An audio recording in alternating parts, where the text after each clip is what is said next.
Pichincha Universal. Bueno, 8:41 minutos, le pedimos al asambleísta que active su micrófono. Vamos a iniciar este diálogo. La más cordial bienvenida, asambleísta Héctor Yepes. Al parecer, ni trabajadores ni empleadores estarían conformes con la propuesta del gobierno. Obviamente es un tema muy complicado, muy difícil de analizarlo, de tratarlo, y evidentemente de proponerlo como un resumen final. ¿Qué están pensando ustedes? ¿Cómo están trabajando? ¿Cuál sería la propuesta si es que no hay acuerdo con el Ejecutivo? ¿Cuál sería la propuesta alternativa? Lo escuchamos. Muy buenos días. Muy buenos días para ustedes. Primero, esperando que sus familias estén bien en estos momentos tan difíciles. Un saludo para todos quienes nos sintonizan a esta hora. A ver, yo creo que hoy estamos en un momento histórico. Primero, para poner en contexto, la mayor crisis económica probablemente del último siglo vayamos a sufrir. Estamos en el contexto de una tercera guerra mundial como nunca antes en la historia de la humanidad en cuanto a su efecto global. Yo vengo de una familia que sufrió la Segunda Guerra Mundial porque mi abuela, en paz descanse, fue alemana, judía. Ella vino huyendo del nazismo, pero en el Ecuador y en Latinoamérica casi no se sintió la Segunda Guerra. Esta guerra sí está afectando a todo el mundo, como jamás ha ocurrido en la historia de la humanidad. Y además, dentro de eso, en América Latina, la zona más afectada, no solo en Ecuador, en América Latina, es la provincia de Valles, donde ya tenemos desde el mes de marzo, si uno ve no las mentiras que se publican en el COE o las cifras incompletas, sino los datos del registro civil, tenemos más de 7.000 muertos adicionales a lo normal desde el mes de marzo. 1.200 en marzo, 5.700 en abril, en lo que va de abril. Según los datos del registro civil, estamos hablando de la mayor tragedia que ha vivido Guayas y la ciudad de Guayaquil desde las cruces sobre el agua, desde el 15 de noviembre de 1922. Ante eso, yo creo que primero, aquí ahorita no cabe la ideología, la politiquería, el regionalismo, la división. Aquí todos tenemos que arrimar el hombro y unirnos para salvar vidas y para salvar empleos. Todo lo que no entre en eso ahorita es secundario. Salvar vidas, que significa garantizar salud y garantizar alimentación, porque la gente no solo se muere por coronavirus, sino también de hambre. Gracias a Dios en el Ecuador, si se cierran las fronteras, todos comemos plátano, arroz, maíz, papa, etc. Hay que cuidar que las familias tengan un bono para poder comprar alimentos y que también se siga produciendo ese alimento gracias a esos héroes de los que no se habla tanto en este momento, que son nuestros campesinos. Y en la salud, por supuesto, lo mínimo que merecen nuestros héroes, heroínas de la salud, médicos, enfermeras, camilleros, personal administrativo de los hospitales y centros de salud, son condiciones dignas. En eso hemos propuesto, por un lado, condiciones dignas, que significa nombramiento definitivo, estabilidad laboral para los profesionales de la salud, jornadas dignas, transporte para que en este momento puedan atender la emergencia, y también en el caso de los que han fallecido durante esta crisis, cumpliendo su trabajo, salvando vidas a costa de arriesgar y dar la vida propia. Eso es un acto de heroísmo que, por lo menos en una nación agradecida, merece que el Estado le dé una pensión a las familias de esos médicos, de esas enfermeras que han sacrificado su vida por los demás. Yo entiendo que esto de llamar héroes o heroínas puede sonar vacío si no se lo acompaña de acciones concretas que merecen hoy los profesionales de la salud. Entonces, en salvar vidas, con salud y alimentación, y salvar empleos, que es la otra gran prioridad, ahí es donde debemos llegar a puntos comunes todos los ecuatorianos, de todos los sectores, para poder superar esta terrible crisis. Asambleísta Yepes, buenos días. De saluda Licenia Espinel. Ya está en la Asamblea la ley humanitaria, entre comillas, le digo entre comillas, porque ahí se plantean temas relacionados con pensiones escolares, seguridad social y arriendos que no necesariamente tenían que pasar por una ley, era una decisión directa del Ejecutivo para abordar esos temas. Pero también una reforma laboral en la que viene insistiendo el gobierno desde hace meses atrás y esta reforma a las finanzas públicas. ¿Cuál es la posición que tiene usted como legislador de Creo respecto a estos dos proyectos que están siendo analizados en la Asamblea Nacional y en los que la gente tiene esperanzas de que la Asamblea actúe con responsabilidad, sin ceder a amenazas que vienen desde el Ejecutivo en voz de la propia ministra de Gobierno, que ha dicho que están dispuestos a llegar hasta las últimas consecuencias si la Asamblea no aprueba su ley humanitaria? Ayer el presidente también les pidió que la aprueben. ¿Qué van a hacer? ¿Cuál es la posición que tiene usted como Héctor Yepes y su bloque de Creo? Primero me quiero referir rápidamente a estas declaraciones políticas que creo que no caben en estos momentos. A palabras necias, oídos sordos, como dice la sabiduría popular. Yo creo que aquí no estamos para caotizar más el país. Lo último que necesita ahorita el país es gente que esté pensando en llamar elecciones. Una locura eso. Y eso no debe cambiar lo que acabo de señalar. Aquí los objetivos son salvar vidas y salvar empleos. Todo lo que vaya en esa dirección, proponga quien proponga aquello, debe ser apoyado. Y lo que no vaya en esa dirección, hay que corregirlo o rechazarlo. Dentro de eso, y haciendo un llamado a la madurez de la clase política, empezando por el propio gobierno nacional, ¿qué es lo rescatable del proyecto? Por ejemplo, se han acogido algunas propuestas, entre otros yo lo planteé en una carta al presidente hace 2 semanas. Para salvar empleos no basta decir prohibido despedir, porque eso suena lindo en el papel, pero en la práctica es imposible si una empresa no tiene la plata para pagar a los trabajadores. La ley puede decir lo que sea, pero si no hay cómo pagar a los trabajadores, no hay manera de salvar empleos. ¿Cómo logramos que eso se dé en la práctica, no en la poesía? Uno, con medidas para que un pequeño negocio o mediano negocio que decide salvar empleos, que decide mantener a sus trabajadores pese a que hoy no vende un centavo, no tenga que al mismo tiempo pagar la deuda del banco, público-privado, las planillas de servicios básicos, el aporte al seguro social o impuestos. No estamos diciendo que se olvide esa deuda, pero que se postergue para más adelante. Eso en buena parte está acogido en el proyecto y me parece positivo. ¿Qué más hay que hacer para salvar empleos? Algo que no requiere ni una ley y para lo cual sí hay fondos internacionales. Crédito. Ahorita hay que dar crédito.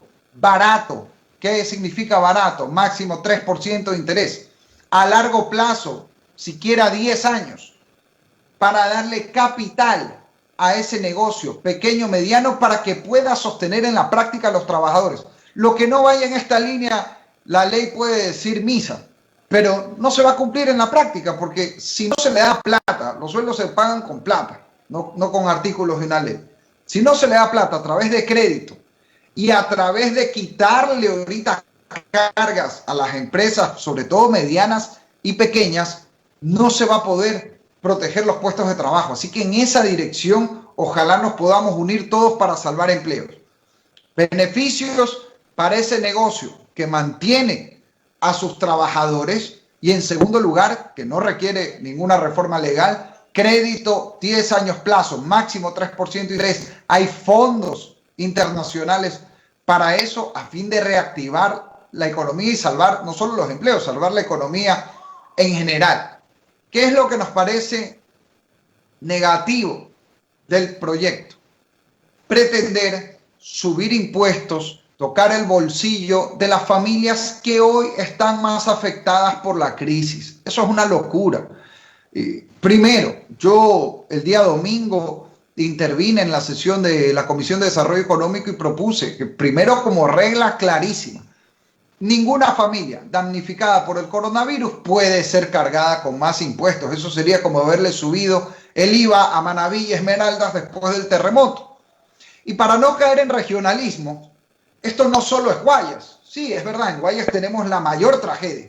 Pero toda persona que haya enterrado un ser querido en estos momentos no puede ser objeto de más impuestos. Por supuesto, hasta cierto nivel de ingresos, porque habrá familias pues muy pudientes que digamos en lo económico esto no les haga mayor diferencia, más allá del dolor moral de perder un ser querido que afecta a cualquier persona independientemente de su condición. En segundo lugar, aparte de no topar a las familias damnificadas, y recordemos, la pérdida de un ser querido no solo es un momento doloroso, también significa gastos económicos. Entonces, sería injusto que encima esa familia pague más impuestos. Segundo, hay que trazar una vara en cuanto a los ingresos. No, es absurdo ponerle un impuesto al sueldo a alguien que gana $500 al mes que ni siquiera cubre la canasta básica.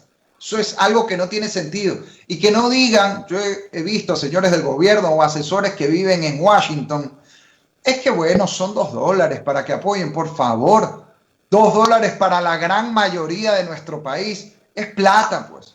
Es la plata para el desayuno, es la plata para el transporte. Es fácil hablar esto desde la comodidad de quien no gana pues el sueldo de $500, sino 5 o 10 veces eso. Entonces hay que pararse en la realidad de la mayoría de nuestro país. En tercer lugar, se plantea cobrar impuestos a empresas y a profesionales en base a utilidades generadas sobre lo trabajado en el año 2018. Eso es absurdo. Eso es absurdo, porque, a ver, un contador le puede haber ido bien el año pasado, puede haber tenido ingresos, pero ahorita puede que no esté vendiendo o facturando absolutamente nada. ¿De dónde va a pagar esos impuestos? ¿En qué sí estamos de acuerdo? Porque, ojo, también hay que ser conscientes. El barril de petróleo ahorita está en la mayor caída de la historia de la humanidad también. Se han roto 2 oleoductos. Estamos en una situación muy difícil, probablemente la más difícil que ha vivido el país desde la crisis del 99. Y ojalá no repitamos los errores de esa crisis del 99. ¿Qué es lo que sí estamos de acuerdo? Subir impuestos a quien más tiene. Y de hecho, Guillermo Lasso lo ha dicho públicamente. Yo tengo que aportar a la crisis, por supuesto. Habrá que ver cuál es esa vara. Guillermo Lasso había propuesto quien gane más de $100,000 al año, por ejemplo, que ahí sí haya un aporte, un impuesto para ayudar, por supuesto, a sostener ahorita la economía del país. Asambleísta Yepes, por los tiempos quiero hacer esta pregunta, ya se nos acaba lamentablemente este margen de entrevista. ¿Por qué hay esta suerte de discriminación en el tratamiento de los trabajadores ecuatorianos entre trabajador público y trabajador privado? Si el trabajador público también come, y si el trabajador público es disminuir en su salario, no va a haber demanda. También se va a morir del hambre porque sostiene a una familia de 5 miembros en promedio. Y no todo el mundo de los servidores públicos ganan más allá de $1,500. La mayoría gana $800, $500 o el sueldo básico. Y muchos de ellos se quedaron sin empleo. ¿Cómo entender entonces este contrasentido en el planteamiento que está haciendo el régimen? Totalmente de acuerdo. Hay que ahorita salvar empleos privados y empleos públicos. Es verdad, yo creo que tiene que haber una gran reducción del aparato estatal. También es verdad que se ha aumentado mucho en cosas innecesarias, porque no se puede topar la salud, la educación, la seguridad. En eso no podemos caer. Pero sí hay, hasta ahora, siguen sin venderse los canales incautados, algo que nosotros cuestionamos en el gobierno anterior, y este gobierno, bla, bla, y ahí siguen haciendo propaganda para el gobierno. Y eso no puede seguir pasando. Ahí sigue TAME generando pérdidas. Es decir, hay mucha tela que cortar en el Estado, y en estos casos sin necesariamente afectar los empleos. Porque nadie está diciendo voten a los empleados de los canales incautados. Lo que estamos diciendo es pásenlos a donde deben estar, que eso es una tarea del sector privado. Yo estoy de acuerdo que una institución pública, por ejemplo, la prefectura, el gobierno central, tenga una radio, tenga un canal de televisión incluso, o tenga un periódico. Eso pasa en muchos países del mundo. Lo que no tiene sentido es tener todo un aparato de medios de comunicación. Una cosa es uno, otra cosa es tener 3 canales. Entonces, Yo creo que ahí hay mucha tela que cortar y también hay que saber medir los momentos. Hay momentos en los que si hay crecimiento económico, producto de una política adecuada que lamentablemente no ha habido estos 3 años, y nosotros también hemos sido críticos en eso del periodo anterior, donde hubo un crecimiento solo atado al Estado y al precio del petróleo, pero no a la economía. Si se genera ese crecimiento de la economía real desde el sector privado, sin descuidar lo público, por supuesto, ahí puede haber una transición ordenada de empleos públicos hacia la empresa privada, en una economía que está creciendo. Esa no es la realidad hoy del Ecuador. Y por tanto hay que tener mucho cuidado, no solo por la situación personal de cada empleado en este momento, sino por el efecto que puede generar en la economía. Más desempleo significa menos consumo, menos demanda y más recesión económica, que es lo último que necesitamos en este momento. Insisto, esto más allá del drama familiar que significa que cualquier persona se quede sin trabajo. Asambleísta Yepes, ¿finalmente le asusta la muerte cruzada? ¿Van a decidir con esa amenaza de por medio? De ninguna manera, como le decía al comienzo, a palabras necias, oídos sordos. Hoy no es el momento de hablar de muerte ni de elecciones, sino de salvar vidas y salvar empleos. Sería lunático pues ahorita gastar plata en una elección cuando falta plata en respiradores y mascarillas. Por favor, yo no sé a quién en su sano juicio se le puede ocurrir eso. Ahora, ni el sectarismo del gobierno, de decir, aquí aprueban lo que yo quiero o muerte cruzada, bueno, vamos a muerte cruzada a ver cómo les iría en una elección, en primer lugar. Pero más allá de eso, ahorita no podemos pensar en eso, hay que salvar vidas, gente se nos está muriendo, sobre todo en mi provincia, pero en todo el Ecuador. Y en segundo lugar, tampoco podemos caer en el sectarismo desde la asamblea de decir, no, el gobierno está mal, entonces tampoco nada. Porque ni lo uno ni lo otro ahorita le sirve al país para salvar vidas. Hay que estar a la altura probablemente de la mayor prueba que ha atravesado nuestro país en toda su historia en este momento tan difícil. Y yo que soy creyente le pido también a Dios que nos ilumine en este momento a todos los que tenemos que tomar decisiones para hacerlo con sabiduría, con sensatez, pensando sobre todo en los que menos tienen y en el futuro de nuestro país. Yo creo que ahorita, miren, ser de creo social cristiano, correísta, morenista, por favor, todos somos ecuatorianos. Todos tenemos familia, todos queremos a nuestra familia, todos queremos que nuestras familias salgan adelante y yo creo que eso es lo que nos debe unir a todos. Luego discutiremos por otras cosas, eso es parte de la democracia, parte de la vida también, pero para disfrutar ese ánimo de discutir, primero hay que sobrevivir. Y yo creo que ahorita todos debemos unirnos en eso. Y yo hago un llamado a todos los líderes políticos, a todos. Créanme que como persona creyente también he rezado por todos, incluso por los que han sido adversarios nuestros, porque ahorita todos necesitamos tener mucha sensatez, mucha sabiduría para sacar adelante a las familias de nuestro país. Ojalá ese sea el espíritu que nos una en esta crisis, tomemos las mejores decisiones y superemos esta prueba con el menor daño posible.